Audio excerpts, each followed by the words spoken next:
Before dealing with a mask, it is important that you have washed your hands before you handle it. Once you have the mask, line up the elastics horizontally against your face.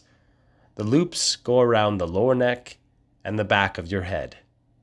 This is not our ear loop design mask, and the elastic loops do not go around your ears. First step. Grab and stretch both elastics with one hand and push out the mask with the other hand so you can easily slip both elastics over your head.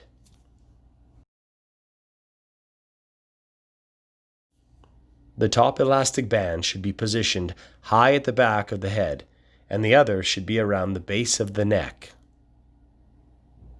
At this point, the mask may feel loose against your face. Next step, take the top elastics at each side of the mask and pull tightly towards your nose. Now do the same with the bottom elastics. Adjust both sides and tighten so the mask pulls up under your chin. The final position of your mask should cover your nose, your mouth, and your chin.